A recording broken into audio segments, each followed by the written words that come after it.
Hey everybody, it's I Want to Be Retro. Today we're going to take a look at using WatchTower to keep Docker images updated. To begin, launch a terminal and log into the device that's running your Docker containers. For this tutorial, I've restored a backup of an old VM that has several containers set up, with some running and some stopped.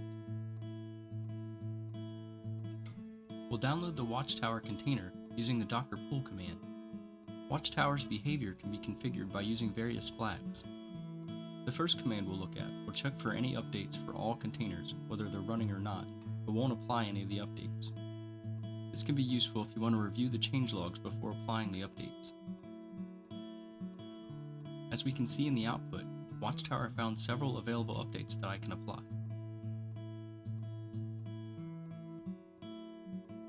If we take a look at the containers on this host, we'll see that a couple of them are running, but several of them are stopped. The next command we'll look at will check for and apply any available updates for only running containers. Again, the output shows that updates were found, but this time it'll stop the running containers, apply the updates, and restart the container. Another useful feature of WatchTower is it can clean up the unused images after an update. This is done by adding the -- cleanup flag. As we can see in the output, the update was applied and the old image was removed. The last command we'll look at is going to update all configured containers, whether they're running or not, and delete the outdated images that are no longer needed.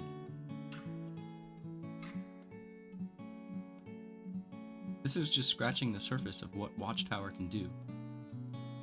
Again, you can see in the output the updates that were found, applied, and which images were removed. By navigating to the documentation, you can find details on how to set up different types of notifications, as well as scheduling updates to run via a cron schedule.